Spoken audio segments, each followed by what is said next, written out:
Yes, good evening. Hindi po naging maganda ang resulta ng kampanya po ni Isko Moreno sa Tondo.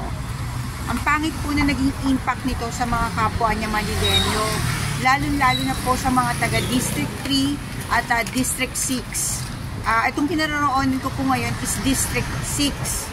Si Congressman Abante po dito. District 3, dun po ako pinanganak, dun po ako nag-aral, at dun po ako nagdalaga dun sa District 3. Tubong Maynila po, District 3. Kaya nga lang po, presently, nandito po ako sa District 6 dahil kasi po, ang JP Laurel o Malacanang Complex, ako po ng District 3, San Miguel. So, ang hinamak-hamak po nitong Sara Duterte sa entablado sa ating sariling teritoryo, ang ating mga kongresista, dahil sila po yung nag-push ng impeachment ni Sara at si Congressman Abante po ang nagpaiyak sa mga vlogger na pinondohan ng China na gumagawa ng fake news. Yan po. Yung po ba yung galit ni Sara sa ating mga kongresista? At dito lalong-lalo na sa ating District 3 Congressman Joel Chua. Ito po mga anak ng katipunan na hindi nyo alam, sila po talaga ang nagtanggol sa ating bayan. Ito pong Maynila.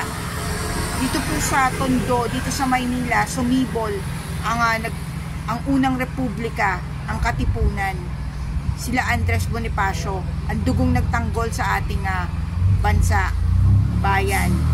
Yan po yung mga hindi nakakaalam ng kasaysayan.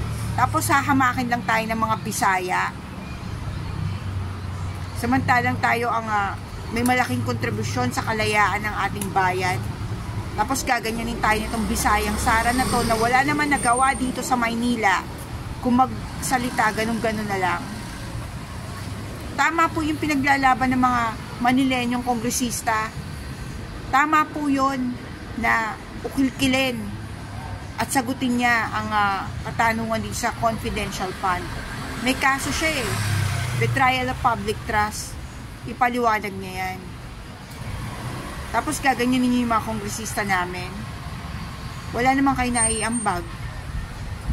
Si Joel Chua po, Attorney Joel Chua, is napakadali pong kausap niyan sa mga kababayan po natin na nagpupunta sa City Hall. Tapos gaganunin niyo po yung mga kongresista namin. Mawala po kayong kwenta, hindi po magiging maganda ang resulta nitong kampanya ni Isko na to dahil malakas na po si Hani Lacuna sa District 3 at District 4 sa Sampaloc. Hindi magiging maganda ang resulta nito para kay Isko Moreno. Mabuti pa hindi ka na lang tumakbo uli ng mayor. Ngayon malalasap mo na hindi ka nadadali ng Maynila. Malabnaw na sa iyo ang pakikitungo ng mga kapwa mong Manileño. May pinabayaan mong hamak-hamakin ng mga kapwa mong Manileño ng isang Bisaya. Bisaya Sara Duterte.